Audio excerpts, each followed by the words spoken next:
जय हिंद साथियों, अब तक हम लोगों ने ह्यूमन ब्लड में इंट्रोडक्शन ऑफ ब्लड पढ़ लिया, प्लाज्मा पढ़ लिया और आज की क्लास में हम लोग आरबीसी के बारे में पढ़ने वाले हैं। आरबीसी का मतलब हुआ रेड ब्लड सेल यानी लाल रक्त कणिका या कोशिका के बारे में पढ़ने वाले हैं। तो मुझसे जितना हो सका है मैंने उतने तथ्य देने का प्रयास किया है। चलिए समय बर्बाद न करते हुए सीधा चलते हैं अपनी क्लास की तरफ और स्टार्ट करते हैं आज की क्लास। तो सबसे पहले हम लोग आरबीसी के अन्य नामों को समझ लेते हैं। तो याद रखिएगा, इसे लाल रक्त कोशिका या लाल रक्त कणिका भी कहा जाता है। इसी को इरेथ्रोसाइट्स भी बोलते हैं। याद रखिएगा, इरेथ्रो का मतलब बायो में क्या होता है, लाल। अगली बात करते हैं कि रक्त में मात्रा कितनी होती है। तो मैंने आपको इंट्रोडक्शन के वीडियो में पढ़ाया था कि रक्त अगर 100% मान रहे हैं तो याद रखिएगा जो प्लाज्मा है वो कितना होता है, 55%, और जो कणिकाएं हैं या कोशिकाएं हैं वो कितनी होती हैं, 45%। तो जो हमारी ब्लड सेल्स हैं वो कितनी है, 45% होती हैं। और इसमें आरबीसी सबसे ज़्यादा होती है, कितनी होती है, 99%। और याद रखिएगा कि डब्ल्यूबीसी और प्लेटलेट्स मिलके 1% भाग बनाती हैं। अब बात करते हैं कि कोशिकाओं का आखिर अनुपात कितना है ब्लड में। अगर हम 100 ml ब्लड लेते हैं तो आरबीसी अनुपात डब्ल्यूबीसी अनुपात प्लेटलेट्स। तो याद रखिएगा 1 ml ब्लड में आपको आरबीसी की 600 कणिकाएं मिल जाएंगी और डब्ल्यूबीसी की 1 कणिका मिलेगी और प्लेटलेट्स की 40 कणिकाएं मिलेंगी। तो अगली बात करते हैं कि शरीर में आरबीसी की मात्रा कितनी होती है। जैसा कि आप खुद जानते हैं कि महिलाओं में खून की मात्रा पुरुषों की तुलना में कम होती है। कितनी होती है, 1 से आधा लीटर तक कम होती है। तो याद रखिएगा, अगर आरबीसी को देख रहे हैं हम तो मेल में 50 लाख से 55 लाख तक होती है। ये किसकी बात करी जा रही है, हम लोग 100 ml HP की बात कर रहे हैं।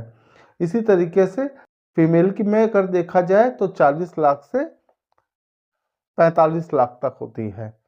अगली बात करते हैं कि आरबीसी का लाल होने का क्या कारण है। ये मैं इंट्रोडक्शन में ही बता चुका हूं आपको कि हीमोग्लोबिन की वजह से आरबीसी का जो यानी हमारे रक्त का जो रंग होता है वो लाल होता है। सिर्फ आरबीसी ही लाल होती है।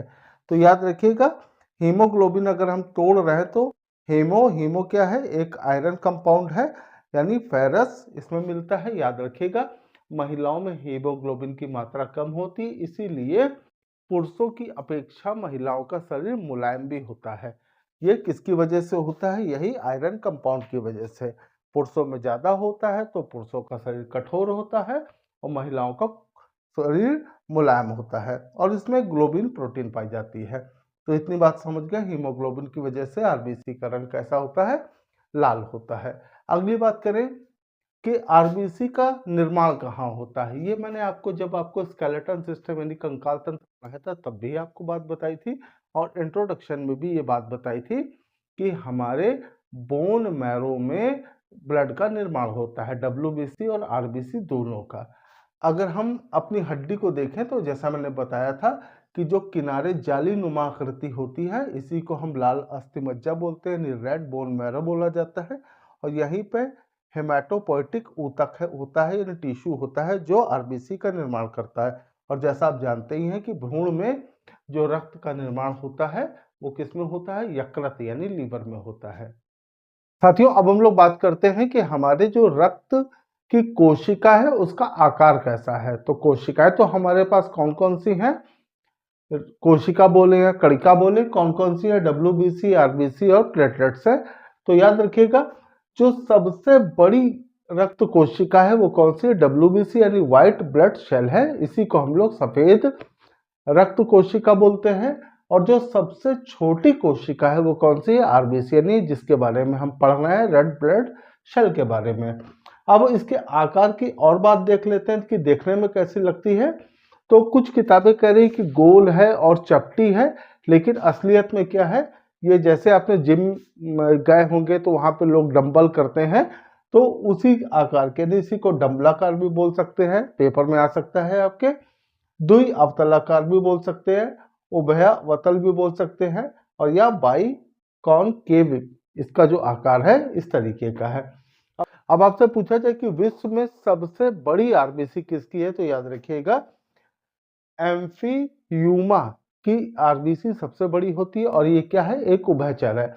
अब अगर हम लोग स्तनधारियों की बात करें यानी मैमल्स की बात करें तो याद रखिएगा सबसे छोटी आरबीसी वाला जो स्तनधारी वो कौन है, कस्तूरी मृग, इसी को मस्क डियर भी बोला जाता है। अब बात करें सबसे बड़ी आरबीसी वाला स्तनधारी कौन है, तो साथियों याद रखिएगा हाथी है। अब हम तो साथियों आपने सेल तो पढ़ा ही होगा, तो सेल में एक केंद्रक पाया जाता है जिससे हम लोग ब्रेन ऑफ सेल बोलते हैं। तो क्या आरबीसी जो सेल है हमारी रेड ब्लड सेल है, क्या इसमें भी केंद्रक पाया जाता है, तो याद रखिएगा आरबीसी में केंद्रक नहीं होता है, यानी इसी को हम लोग क्या बोलते हैं, न्यूक्लियस। लेकिन अगर हम अपवाद की श्रेणी में देखें तो लामा, ऊंट और जिराफ की आरबीसी में केंद्रक मिलता है। ये कई बार परीक्षाओं में पूछा जा चुका है। अब बात करते हैं कि आरबीसी का जीवन काल कितना होता है, तो याद रखिएगा आरबीसी का जो जीवन काल होता है वो कितना होता है, 120 दिन का। और अब बात आती है कि आरबीसी का जीवन काल 120 दिन है तो ये फिर मरती है कहाँ जाके, तो याद रखिएगा इनका जो मरने का स्थान है वो लीवर और स्प्लीन है। इसी स्प्लीन को हम लोग क्या बोलते हैं, तिल्ली भी बोलते हैं और प्लीहा भी बोलते हैं, और लीवर तो आप जानते हैं इसे यकृत बोलते हैं। अब दोनों में एक फर्क समझ लीजिए कि स्प्लीन में सबसे ज्यादा मरती हैं और लीवर में सबसे कम मरती हैं आरबीसी, इस लेकिन दोनों को क्या कहा जाता है, ग्रेव यार्ड ऑफ आरबीसी।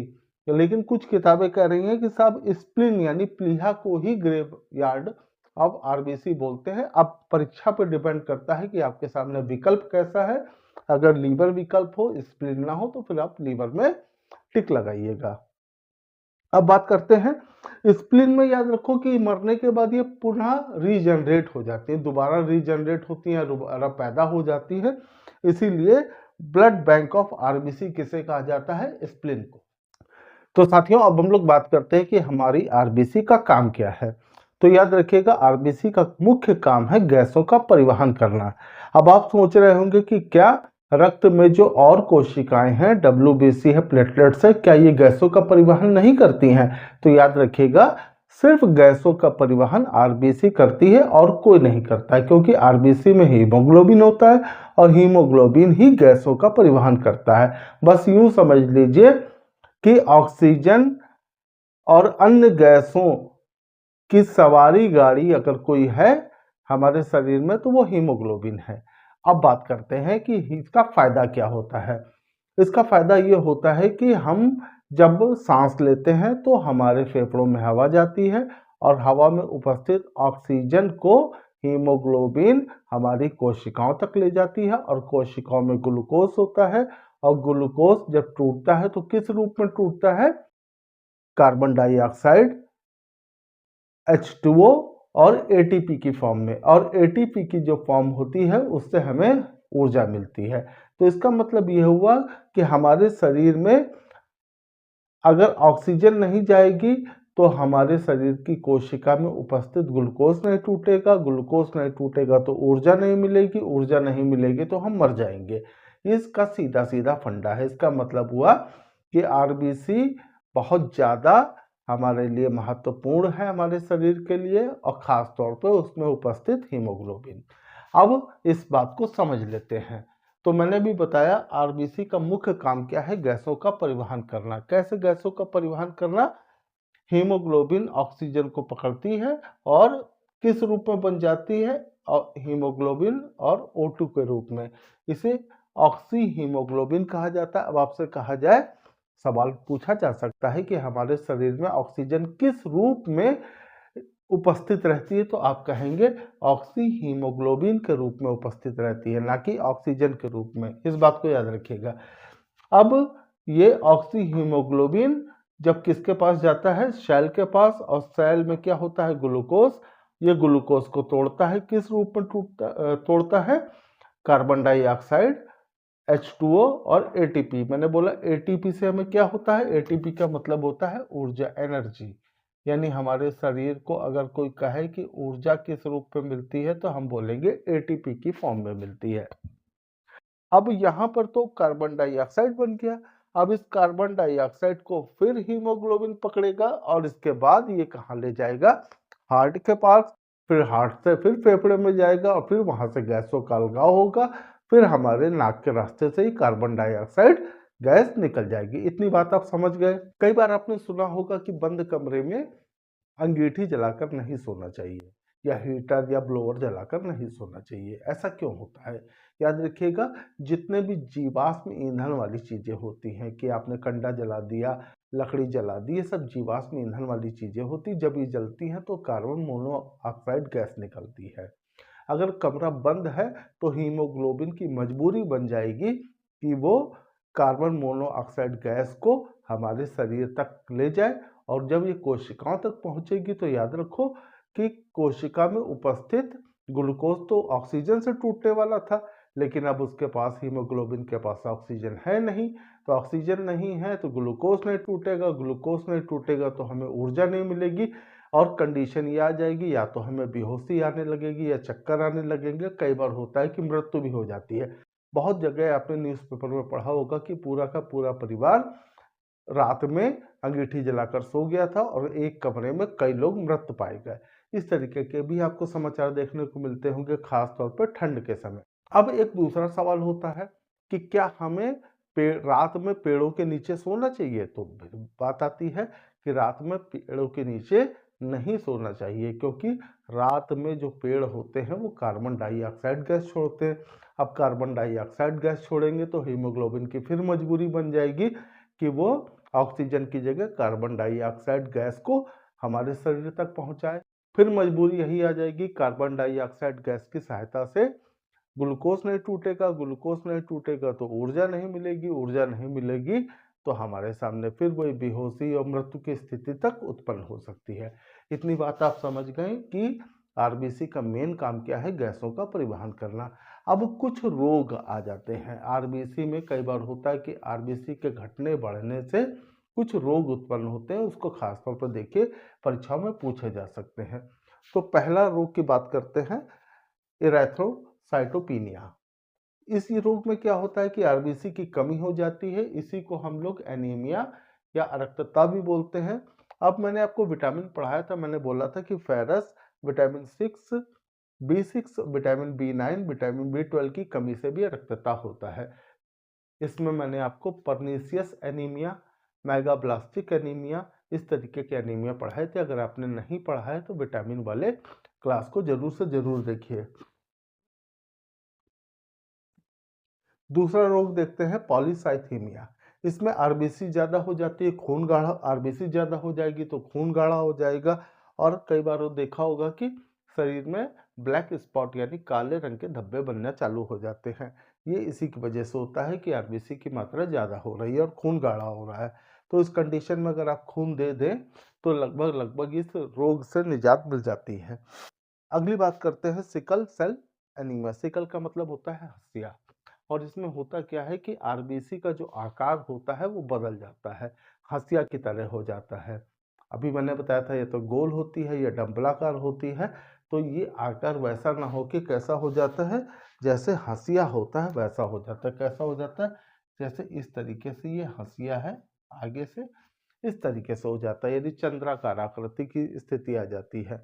और ये खासतौर पर बच्चों में होता है, और एक जेनेटिक रोग है। जेनेटिक रोग का मतलब है कि अगर पिछली पीढ़ी में कभी हुआ है तो ये रोग आगे बढ़ता चला जाएगा, बच्चों में भी आगे दर पीढ़ी ये रोग दिखाई देता है। और ये बच्चों में खास तौर पे होता है। इसमें दिक्कत क्या आती है, बच्चों में खून की कमी पाई जाती है, और हर दूसरे तीसरे महीने इन बच्चों को खून चढ़वाना पड़ता है। तो उम्मीद करते हैं कि आरबीसी पूरी तरीके से आपको समझ आ गई होगी। मैंने ऐसी कोई बात नहीं छोड़ी है कि परीक्षा में यहाँ से सवाल ना फंसे। बस आप तैयारी करते रहिए। अगर कोई नई बात आती है, आपको मिलती है, तो कमेंट जरूर करें। अगर कोई क्लास में कमी है तो कमेंट जरूर करें, ताकि क्लास में और ज़्यादा से ज़्यादा सुधार हो सके। फिर मिलते हैं एक बेहतरीन वीडियो के साथ।